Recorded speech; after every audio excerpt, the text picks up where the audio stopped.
Good afternoon and welcome to another episode of Gone Fishin'. My name is Eric Wiedeke and this is the first official off-season episode of Gone Fishin'.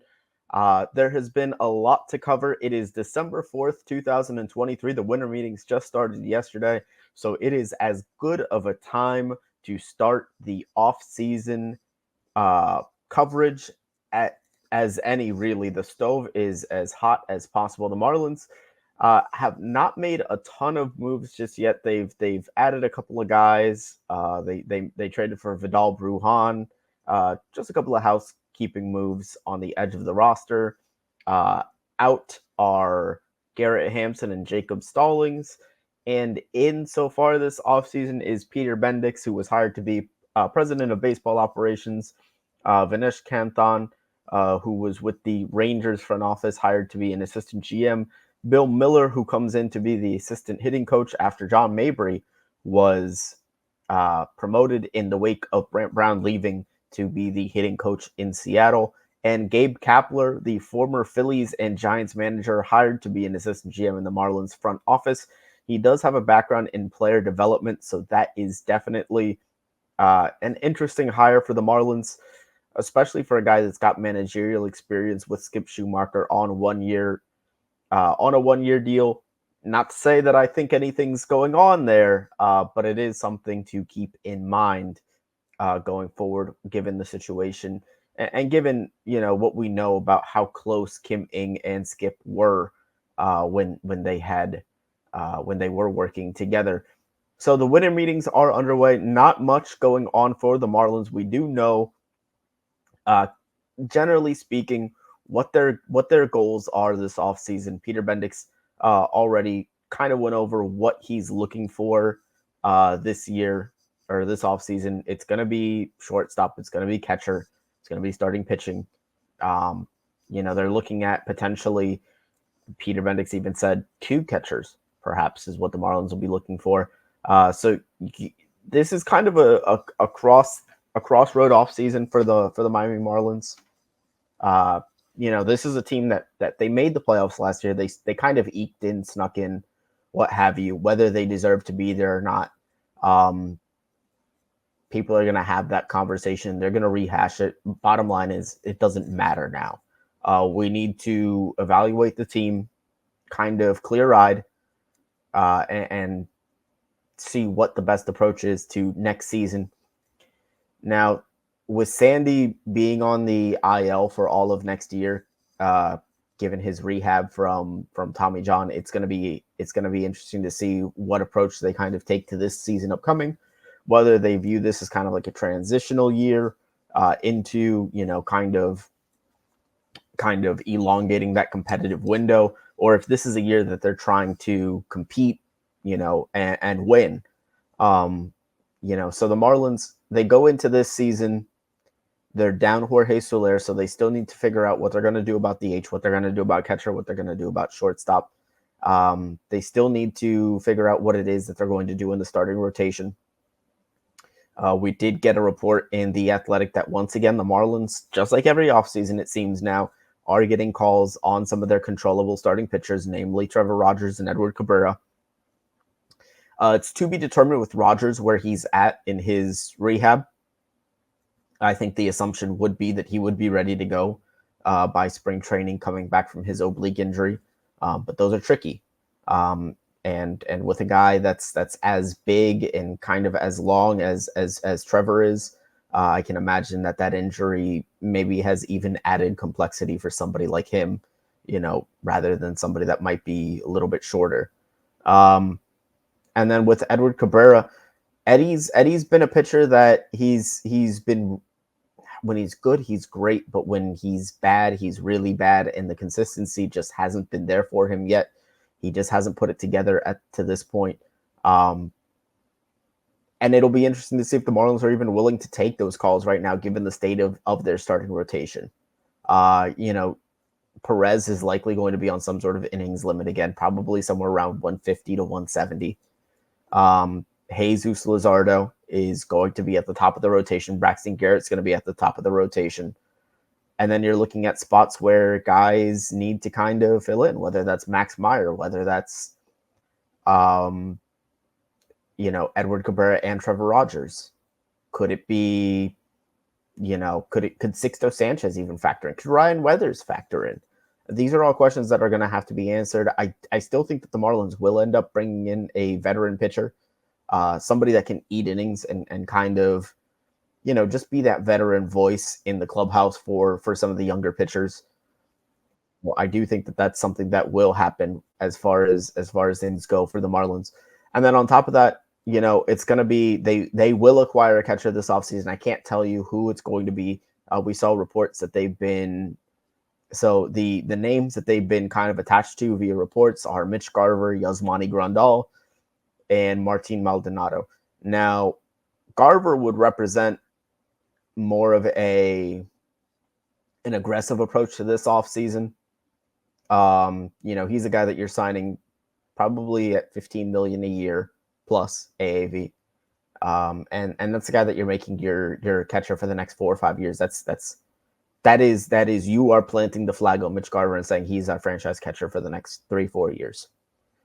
With Grandal, with Maldonado, it's more so, maybe 2024 is a little bit of a bridge year. So we just want to get this Band-Aid option until we feel like we're in a position to where, we can be in a position to be more aggressive and go out and acquire a franchise guy at catcher. Do they dip into how much of their minor leagues are they willing to dip into via trades is a question. What will they do in the Rule 5 draft? They have 39 guys on the 40-man roster. Do the Marlins make a selection in the Rule 5 draft this season? It is coming up over the next couple of days. We will have coverage of that as well as reaction to the players from the Marlins organization being selected and also the players that do get selected by the Marlins. I will be providing reactions and coverage to all of that as well. But I do want to focus on just a few options for the Marlins that I think could be really nice under the radar players. And these are all guys that, I think you look at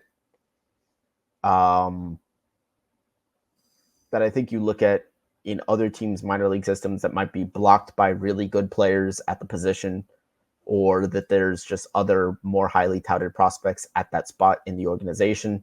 I'm looking at minor league catchers here. And these are teams that, the Marlins are in there's one advantage to the situation that the Marlins are in, given who they have available to trade, being Cabrera or Rogers. Number one, they know how far along Max Meyer is in his progression. Whether he's a guy that they anticipate is going to factor in or not, they know how far along he is. And so having that internal knowledge will give them probably a better lean on whether or not they choose to trade a guy like an Edward Cabrera or a Trevor Rogers. But these are the guys that they would kind of go into the offseason as their quote-unquote trade chips. There are other guys on the roster that you can deal, but those are the two obvious answers right now. And those are the two guys that I think are going to draw the most interest league-wide overall. So without further ado, I do want to get into some trade targets here. And these are minor league guys. These are prospects in other organizations that play catcher that are either blocked or are second tier prospects that maybe you take a flyer on and see what they can do for you. Now, the pie in the sky, shoot for the moon deal is Edward Cabrera for Sam Basallo in Baltimore. This is a guy who is the number 2 prospect in the Orioles system, was in AA this year, had a 953 OPS, and he's behind Adley Rutschman. So this is a guy that in Baltimore, they're probably going to have to move him in order to get him on the field and in the lineup a little bit more. So maybe they look to improve their starting pitching, adding a Trevor Rogers or an Edward Cabrera for Sam Basallo. Obviously, you're probably not getting him for just Cabrera or Rogers. The Marlins would likely have to add in a prospect in that case, and who's to say that he's even on the table? He's really more of a pie in the sky option. There's a few more guys that might be a little bit more on the realistic side. You look at a Drake Baldwin in Atlanta at AAA. He had an 844 OPS last year. obviously behind Sean Murphy. So he's an older prospect, but he's more ready for the big. So, if this is kind of a gap year and you want to give a guy a tryout, he's a good option to look into. My favorite option right now would be Diego Cartaya from the Dodgers. This is a guy that he only had a 657 OPS in 23, but he's hit everywhere else at every other level that he's been at in the minors. So he's kind of more of a buy low prospect because Cartaya was a guy that the industry was really high on prior to this season. And then you look at other guys that have traits. You look at a guy like Noah Cardenas in the Twins organization. He was in high A, 779 OPS last year in 23, but he's got a career 409 on base percentage in 3 seasons at the minor league level. So this is a guy that he's got really good bat to ball skills, sees the strike zone very well. And he's a guy that ultimately, maybe not the highest prospect in the Twins organization, but this is a guy that, again, you get guys without having to give up too much. And you get guys that can help your organization, because realistically at the Marlins catcher spot organizationally, there's just not a lot right now. You have Will Banfield, but he was actually mentioned in a Rule 5 article that I read just a couple of days ago. I don't remember exactly where I read it. I know it was on MLB.com, but it was talking about prospects to know for the Rule 5 draft. And Will Banfield was on that list, so I would almost be expecting him to be taken. So that's an internal option that you're losing. And then aside from that, you're looking at Joe Mack at high A, and he just hasn't been, really all that impressive to this point. So you're looking really, really bare at that position right now organizationally. And so I do think that they might be looking at options kind of for now and for the future. And lastly, that brings me to Cole Carrig. He was drafted by the Rockies this past year, only an A-ball. He's a longer-term option. But this is a guy that, he had an OPS of 1,008 in 36 games, 20 extra base hits, and 13 steals for a catcher. That kind of athleticism is off the charts. He threw out something like 30% of his runners too. So he's a guy that's just a super athlete, really toolsy player at the catcher position. And I tend to like guys like that at the catcher position that can give you things that, maybe the average catcher doesn't. I think of like a JT Realmuto and his ability to give you a 2020 season if need be.